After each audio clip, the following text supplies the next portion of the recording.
नमस्कार, बहुत स्वागत है आप सभी का। न्यूज़ 18 इंडिया देख रहे हैं आप। मैं हूं आपके साथ मोनिका ठाकुर। वैसे ना, सोना अगर हम देखें तो एक भारतीय फैमिली में, मिडिल क्लास फैमिली में सोना सिर्फ एक ज्वेलरी नहीं है, इट्स एन इन्वेस्टमेंट। आप एक संपत्ति के तौर पर, सुरक्षा के तौर पर सोने को खरीदते हैं। लेकिन आजकल क्या हो रहा है कि मार्केट फ्लक्चुएट हो रहा है, तो जो सोने का सौदा है वो खरा खरा अभी रह नहीं गया है। तो इसी सोने के बारे में हम बातचीत करने की कोशिश करेंगे कि सोना जो है उसके भाव इतने चढ़ क्यों रहे हैं, और अगर चढ़ रहे हैं तो इन्वेस्ट करना चाहिए या नहीं करना चाहिए। आपके मन में भी बहुत सारे सवाल होंगे, मेरे मन में भी बहुत सारे सवाल हैं। इन्हीं सवालों का जवाब देने के लिए खास मेहमान मेरे साथ आज मौजूद हैं। शरद कोहली जी हैं, इकोनॉमिस्ट हैं, इन्वेस्टमेंट पे बात करते हैं, सेविंग्स पर बात करते हैं, टैक्स पर बात करते हैं, और मुझे लगता है कि मार्केट की समझ इनसे बेहतर किसी को है नहीं। सर, बहुत बहुत स्वागत है। Thank you so much Monika, thank you very much. Sharad sir, मेरा सबसे पहला और सीधा सवाल यही है, सोने में इस वक्त इन्वेस्ट करें या नहीं करें? देखिए, आप जब अपना वक्तव्य दे रही थी, ओपनिंग रिमार्क दे रही थी, हाँ। तो उसमें मैं सुन रहा था, आप कह रही थी कि ये सोने के भाव इतने चढ़ क्यों रहे हैं। हाँ। और मेरा मन कर रहा था उस टाइम आपको रोकने का, पर रोकना बनता नहीं था। मैं ये कहना चाहता था कि चढ़ते हैं फिर बीच बीच में उतरते क्यों हैं, ये भी एक सवाल लोगों के मन में आता है कि चढ़ते हैं फिर बीच बीच में उतरते हैं। बिल्कुल, मुझे लगता है कि सोने के 2-3 पहलू हैं जो हर किसी व्यक्ति को समझने चाहिए। पहला पहलू है कि इसके भाव क्यों चढ़ रहे हैं, जो आपने बात करी। दूसरा पहलू जो मैंने बताया कि फिर चढ़ते हैं तो फिर बीच बीच में ये उतरने कैसे शुरू हो जाते हैं। और तीसरा पहलू जो सबसे ज़रूरी है कि क्या हमें सोना लेके रखना चाहिए अपने पास, जो सबसे अहम मुद्दा है। क्योंकि हमें तो मैंने कहा ना कि सबसे बड़ी इन्वेस्टमेंट बहुत सदियों से चली आ रही है सर। ये तो देखिए, पहले ये बड़ी पैसिव इन्वेस्टमेंट होती थी। लेडीज़ को शादी के टाइम, आपको याद होगा मोनिका, आप अपने मदर से और ग्रैंड मदर से बात करेंगे, शादी के टाइम मिलता था, वो सासें अपनी बहुओं को देती थी, ये मेरा हार है पुश्तैनी, मुझे मेरी सास ने दिया था, ये आज मैं तुझे दे रही हूँ, और जब तक बहुत मुसीबत ना पड़े इसको बेचना नहीं, वगैरह वगैरह ऐसी बातें साथ में डायलॉग ऐड किए जाते थे। मुझे लगता है उस ज़माने से लेके इस ज़माने तक मोनिका, सोने ने एक बहुत लंबी यात्रा तय करी है, और उसका पूरा का पूरा, अंग्रेजी में बोलते हैं, पैराडाइम बदल गया। पूरा का पूरा जो चित्रण था वो बदल चुका है। आज सोने को इन्वेस्टमेंट के लिए माना जाता है। उस समय सोने की कल्चरल वैल्यू भी बहुत ज़्यादा थी, आज भी है, मैं ये नहीं कहता कि सोने की कल्चरल वैल्यू नहीं है, पर उस समय कुछ ज़्यादा थी। अब ये कल्चरल तो है ही है, पर उससे भी ज़्यादा इन्वेस्टमेंट बन चुका है। तो जो मुझे कुछ लेडीज़ मिली, उन्होंने कहा कि हम सोना अब तो हम खरीदते हैं क्योंकि अब पहनने का माहौल तो रहा नहीं, सेफ्टी नहीं है, इतनी ज़्यादा भारी भरकम हार और कंगन पहन के जाइए तो आजकल तो खतरा सा महसूस हो जाता है, तो उठा के वो हम तो लॉकर में रख देते हैं। पहले तो मैं उन लोगों को एक संदेश देना चाहूँगा, अगर आप वाकई सोने को इन्वेस्टमेंट की तरह ले रहे हैं तो मेरी सलाह ये है कि आप गहने मत बनवाएं। क्योंकि अगर आप गहने बनवाते हैं, ठीक है, आप वो, उनका कहना ये होता है हम गहने कभी कभी पहन भी तो लेते हैं ना, तो अगर आपने यूज़ करना है, उसको ऑर्नामेंट की तरह यूज़ करना है, फिर तो ठीक है, उतना बना के रखिए। पर आप इन्वेस्टमेंट के लिए भी, पहले होता था ना, लेडीज के पास घर में 10-20 हज़ार रुपये बचा, और तुरंत सोना गए फटाफट जाके झुमके बनवा लाए, चूड़ी बनवा लाए। वो अब करने का ज़माना नहीं है। क्यों नहीं है, मैं बताता हूँ आपको। क्योंकि आजकल सोने, आपको शायद ये मालूम होगा कि 24 कैरेट सोने के गहने नहीं बन सकते हैं। हाँ, बिल्कुल सर, क्योंकि उसकी मैलिबिलिटी नहीं। हाँ। तो आप उसमें कुछ ना कुछ इम्प्योरिटी डाली जाती है, और जब आप इम्प्योरिटी डालेंगे तो वो जब आप उसको बेचने जाएंगे तो वो इम्प्योरिटी, अब ज्वेलर्स हर तरीके के होते हैं, मैं ज्वेलर्स कम्युनिटी पे कोई कमेंट नहीं करना चाहता, पर क्या होता है कि वो आपको कुछ ना कुछ उसमें काट लेंगे, प्लस जो मेकिंग चार्जेस लगते हैं वो भी आपके हाथ से जाएंगे। तो मान लीजिए जो हार आपने, अब मैं इसको उदाहरण से समझाता हूँ, मान लीजिए आपने 50,000 रुपए का एक हार खरीदा, अब वो हार, अब सोना हो गया 60,000 का, आपने 50 का लिया था, तो आपका मन किया भाई जब मैंने लिया था तो 50 का था, अब 60 का है तो मुझे कुछ ना कुछ फालतू मिलेगा। वो ज्वेलर के पास जाती हैं, वहाँ जाके हार उसकी टेबल पे रखती हैं, वो उसको तोलता है, वो कहता है मैडम आपका ये हार 58,000 का हो गया है। हो तो गया, फायदा का सौदा हुआ ना फिर। हाँ, गोल्ड तो हो गया इतने का, पर वो कहता है जब इसको हम तोड़ेंगे, जब इसको पिघलाएंगे तो आपको इसके 5-6 हज़ार और कट जाएंगे, क्योंकि मेकिंग चार्जेस भी कट जाएंगे, प्लस ये तो 22 कैरेट है, 24 कैरेट तो है नहीं, तो इम्प्योरिटी भी निकलेगी, तो आपको कुल मिला के इसके 52,000 रुपये मिलेंगे। अब देखिए, 50,000 का हार मैंने लिया, मैंने उसको 1 साल लिया, जब भी जितने भी टाइम रखा, मैं अभी अवधि की बात नहीं करता, और मुझे कुल 2,000 रुपये उस पर मिले, तो मुझे लगता है कि फिर वो उतना फ़ायदे का सौदा नहीं रह जाता है।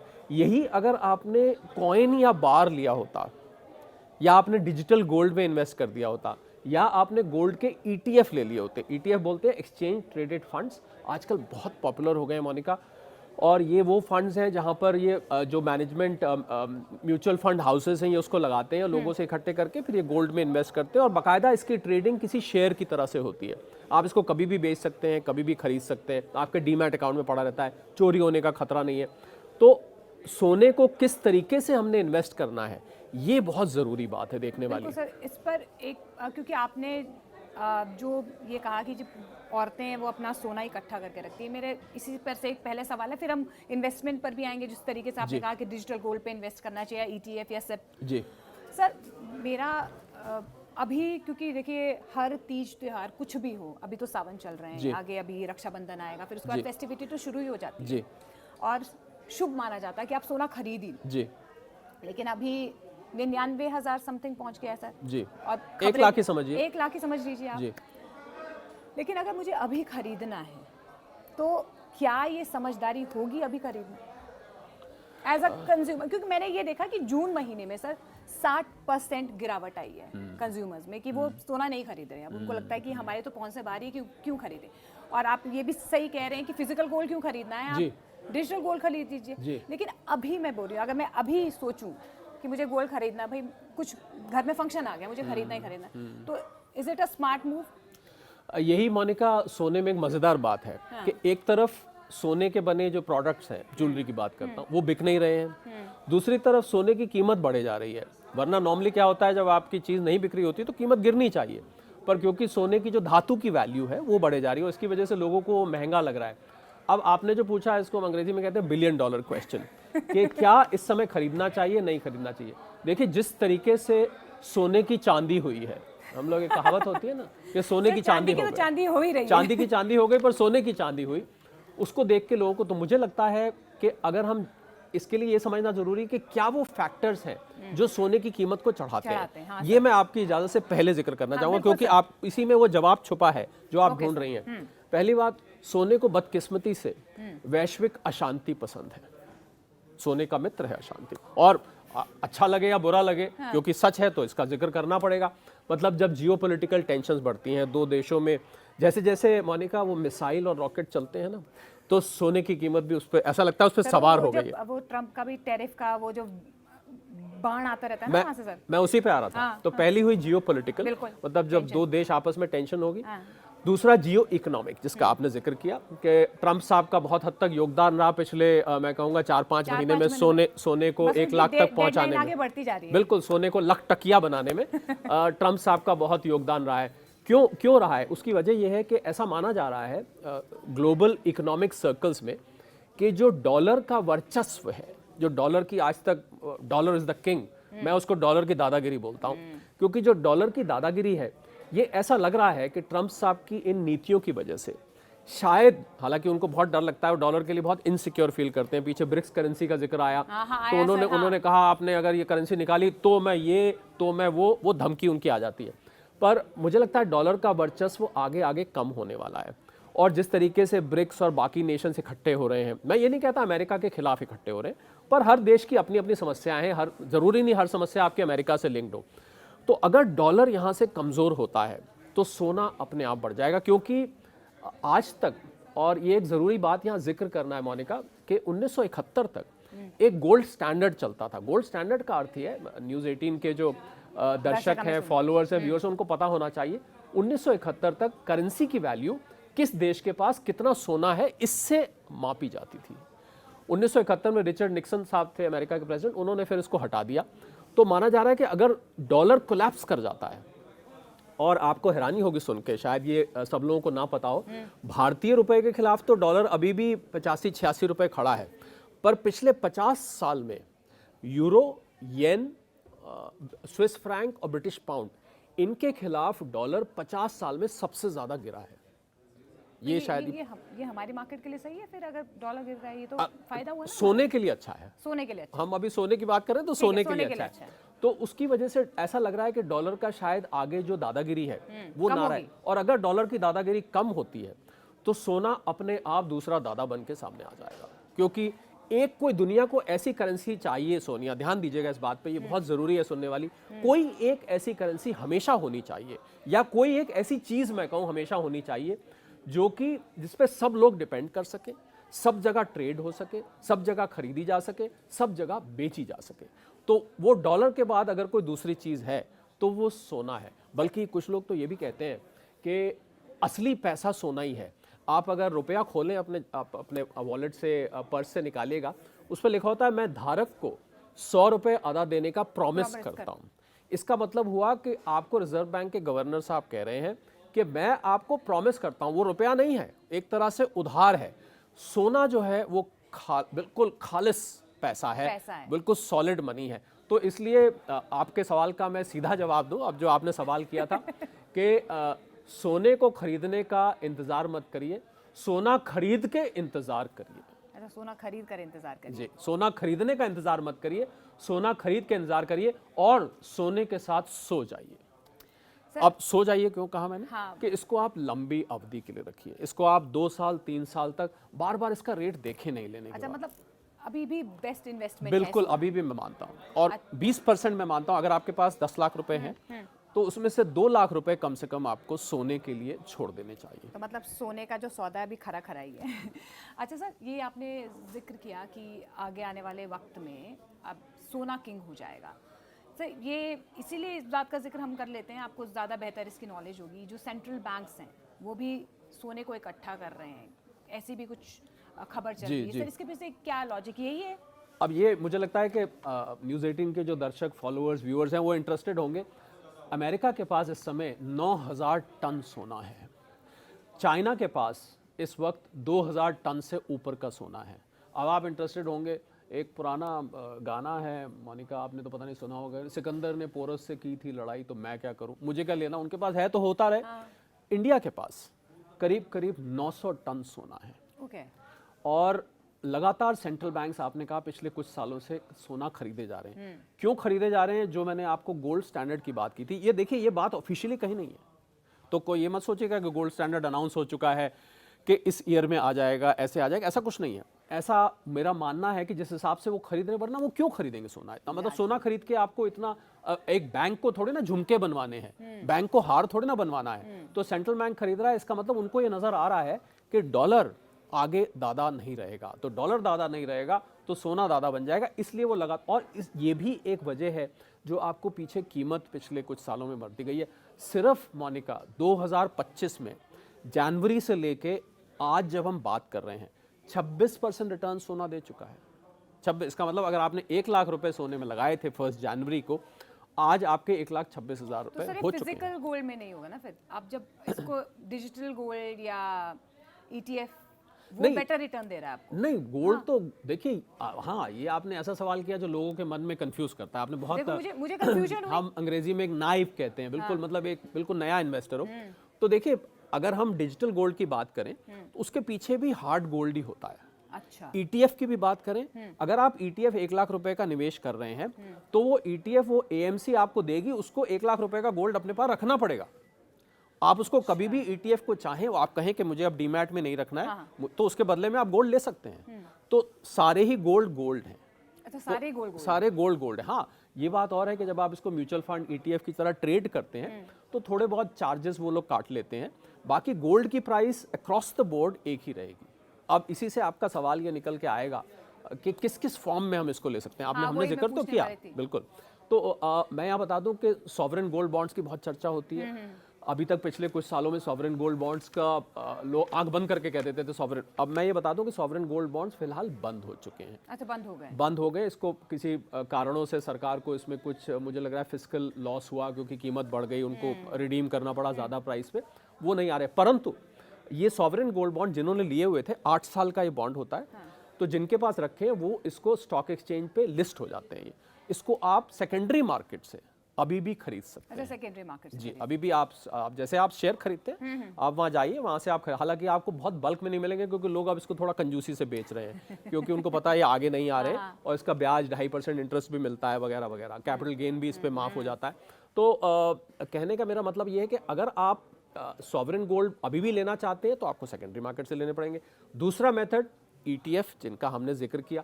तीसरा मेथड, कुछ प्लेटफॉर्म्स, पेटीएम है, गूगल पे है, फोन पे है, ये आपको डिजिटल गोल्ड भी देते हैं। यहाँ तो आप 1 रुपए का सोना भी ले सकते हैं, मतलब यहाँ खरीदिए अच्छा वो भी अगर खरीद के रखेंगे उनको भी पीछे हार्ड गोल्ड उस बैकअप रखना पड़ेगा। ये नहीं कि हवा में बस आपसे खरीदवाए जा रहे हैं, पैसा लिए जा रहे हैं, ऐसा नहीं होता है।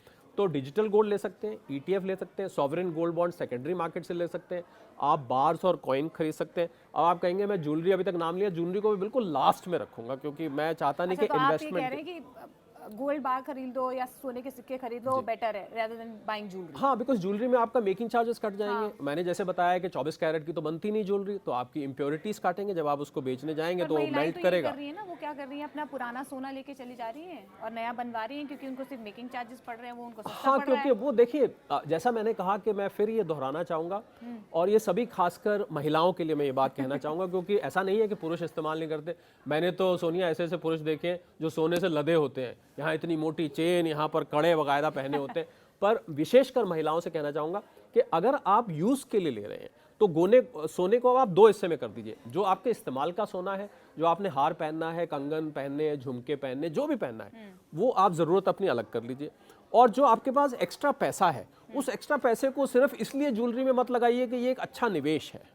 मैं ये कह रहा हूँ उसी के बदले आप गोल्ड ही लीजिए, पर आप जाकर कोई कॉइन ले लीजिए छोटे, MMTC के, साउथ अफ्रीका के ब्रांड के आते हैं, बहुत सारे बैंक बेचते हैं, उसके छोटे छोटे बार्स मिलते हैं, आप वो लेके रख लीजिए। उससे भी बेटर है आप इसको डीमैट फॉर्म में लें क्योंकि सोनिया सेफ्टी इश्यूज आते हैं आजकल। अगर आप बहुत ज़्यादा गोल्ड घर में रखेंगे तो रातों की नींद उड़ जाती है। इसको अच्छा आपको पता है लॉकर भी पता नहीं कितने सेफ है नहीं है, किससे सुनने में आते हैं लॉकर्स के, आपने देखा होगा कहीं पर लॉकर। पर मैक्सिमम लोग तो ये कहते हैं कि सोना कहाँ रखा है लॉकर में। नहीं, मैं ये यहाँ पर सतर्क करना चाहूँगा कि आपकी जो इंश्योरेंस होती है लॉकर की वो कुल 5-1 लाख रुपए की, जितना आप वो देते हैं ना किराया, उससे कोई 100 गुना ज़्यादा इंश्योरेंस होती है। मतलब अगर आपका 1,000 आपका किराया है साल का तो 1 लाख रुपए तक की इंश्योरेंस है। आपने गोल्ड रख दिया उसमें 10 लाख का, कल को अगर कुछ हो जाता है, किसी क्लाइमेटिक रीजन से हो जाता है या कुछ ऐसे, तो चोरी के चांस कम होते हैं, पर सुनने में आए कुछ बैंकों के लॉकर, तो आपका वो नुकसान पूरा नहीं हो पाएगा। तो इसलिए मेरी सलाह ये है कि अगर आप ज़्यादा क्वांटिटी में गोल्ड लेना चाहते हैं तो आप वो ETF का रूट लीजिए। पर अगर आपके पास सुरक्षित जगह है। सर ये फिर ये हुआ ना, क्योंकि ये तो जेनजी या जो न्यू जनरेशन है जिनको डिजिटली वो बहुत अच्छे तरीके से इक्विप्ड है, उनको पता है कि फ़ोन इस्तेमाल कैसे करना है या डिजिटली आप कैसे इन्वेस्ट कर सकते हैं। लेकिन आम महिलाएं, जो ग्रामीण महिलाएं, वो तो आज भी वही सोने को बांध के अपनी पोटली में बंद करके रखती बिल्कुल, है। पोटली में बंद करके एक जगह तो मैंने देखा उन्होंने अपनी उनकी गेहूं का भी देखा है सर, सोना गिरवी रख दिया, हमने अपनी माँ का सोना छुड़वा हाँ, लिया। उनका क्या करेंगे? बिल्कुल, देखिए गेहूं के कंटेनर में सोना मैंने देखा लोग रखते नीचे पोटली बना के, आपने ठीक कहा। और इसी से कनेक्टेड मुझे एक बड़ा इंटरेस्टिंग आंकड़ा याद आया है, वो बहुत जरूरी है। मैंने आपको अमेरिका का बताया कि 9,000 टन ऐसा माना जाता है अनऑफिशियली, हालांकि किसी ने गिना तो नहीं है, पर क्योंकि ये फिगर मानी जाती है कि 25,000 टन गोल्ड भारतीय गृहिणियों के पास है। अमेरिका का टोटल गोल्ड ट्रेजरी का 9,000 टन, 25,000 टन। और एक और आंकड़ा आपको दूं जो शायद किसी ने नहीं सुना होगा। मतलब कि अगर 1 लाख के पार भी सोना हो जाएगा तो महिलाएं हिचकिचाएंगी नहीं, वो खरीदी। हाँ, पर क्योंकि हमारी आबादी इतनी बड़ी है, थोड़ा थोड़ा सबके पास है, ऐसा तो नहीं कि किसी एक के पास है। मैं आपको ये भी बताऊं, अब आप लोग ये जानना चाहेंगे कि सोना बढ़ने की एक और वजह क्योंकि इसकी सप्लाई लिमिटेड है। अब आप कहेंगे इसकी तो सोने की खानें होती है, माइनिंग की जाती है, और मैं आपको ये बताऊं कि लिमिटेड है, मतलब है कि ऐसा माना जाता है कि 20 से 30 साल तक सोना आप और निकाल पाएंगे। 53,000 टन सोने की अभी खान है, उसके बाद ये खत्म हो जाएगा। तो आप समझ सकते हैं जैसे जैसे 20-30 साल बाद अगर सोना खत्म हो जाता है तो इसकी कीमत और कितनी बढ़ने लग जाएगी, क्योंकि जो चीज़ खत्म हो जाएगी वो तो फिर वही सोना घूमता रहेगा एक दूसरे के हाथ में, नया तो आएगा नहीं, नया तो कहाँ से निकालेंगे आप, उसकी खाने तो खत्म हो गई। तो इसलिए क्योंकि इसकी सप्लाई लिमिटेड है, ये भी एक रीज़न है इसके बढ़ने का। सबसे बड़ा रीज़न मैं मानता हूँ मोनिका, जो गोल्ड की प्राइस बढ़ने का, कि इसको हम सेफ हेवन इन्वेस्टमेंट मानते हैं कि ये मुसीबत का साथी है।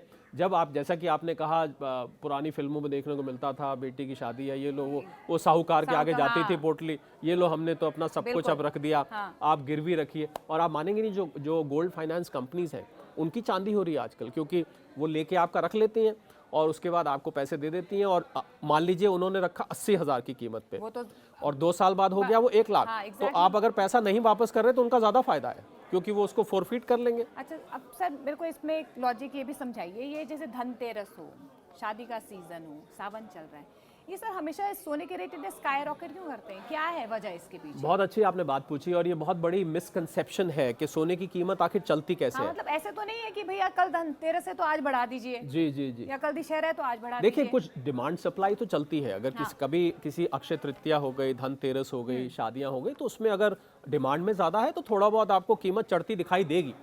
पर सोने की कीमत असल में, हम आज ये राज खोल देते हैं कि असल में सोने की कीमत कहाँ से तय होती है। अमेरिका में कॉमेक्स है। अमेरिका फाइनेंशियल सेंटर तो है ही सेंटर है, है। जैसे भी हैं ट्रम्प साहब, जैसे भी हैं फाइनेंशियल सेंटर अभी भी है।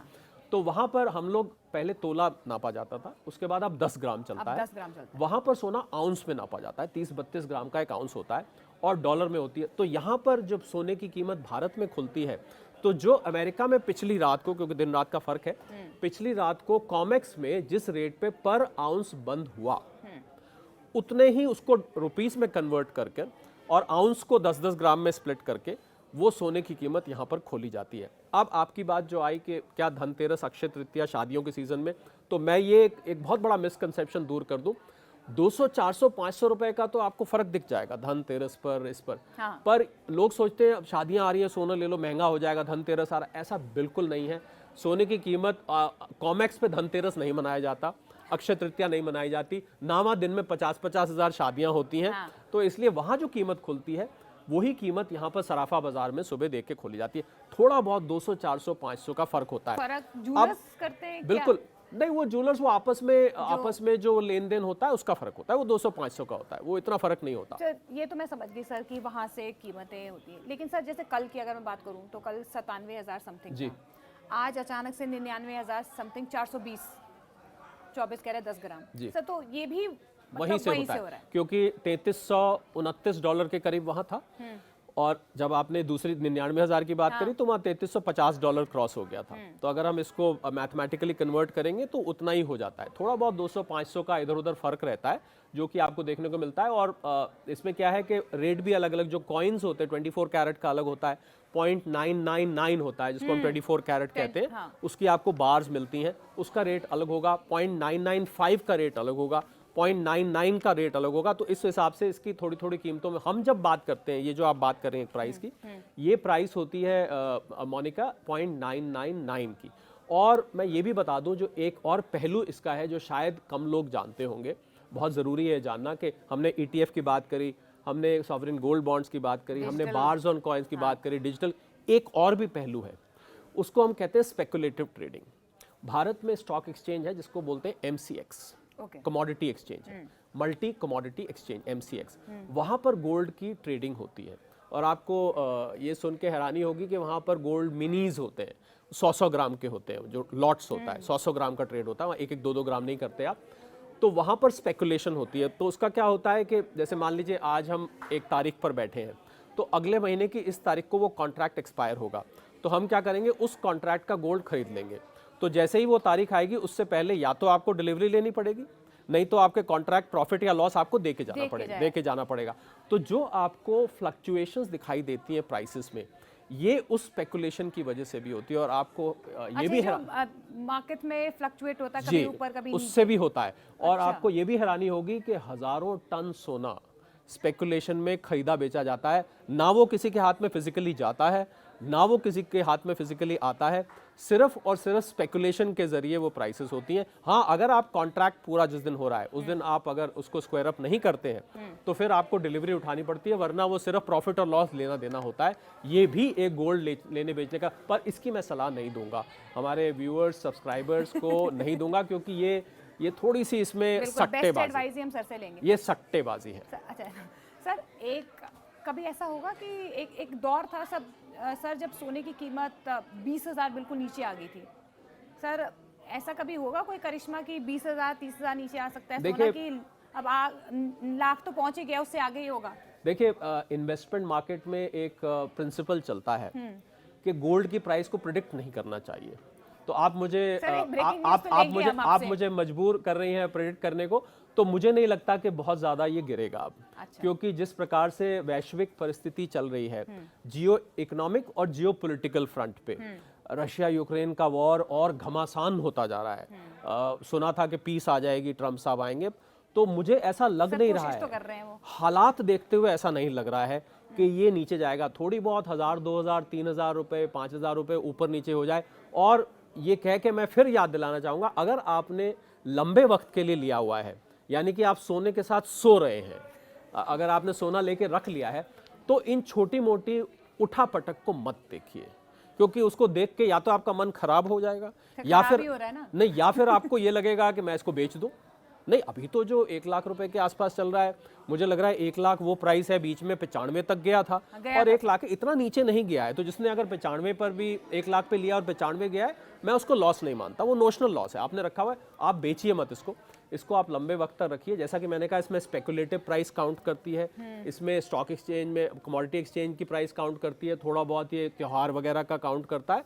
तो आप लेके रखिए और लंबे वक्त के रखिए, और आपके पोर्टफोलियो में कम से कम 20% इस समय सोने का कंपोनेंट होना चाहिए। अच्छा सर, फिर अब जब हम सोने की बात कर ही रहे हैं, एक एज सिल्वर को भी मिल रहा है आजकल, क्योंकि 1000 रुपये अभी सिल्वर गिरा है और लोग सिल्वर पर भी बहुत इन्वेस्ट कर रहे हैं। डू यू थिंक देखिए, सोने सिल्वर के पर भी उतना ही इन्वेस्ट करना चाहिए जितना हम सोने पर ऐसा माना जाता है, सिल्वर सिर्फ एक शौक, मुझे लगता है कि people love silver jewellery and all, मतलब एज एन इन्वेस्टमेंट इसको ले सकते हैं। ऐसा माना जाता है मोनिका कि सोना चांदी साथ साथ चलते हैं, चांदी उसके पीछे पीछे चलती है, पर चांदी के साथ दो यूनिक फीचर्स हैं।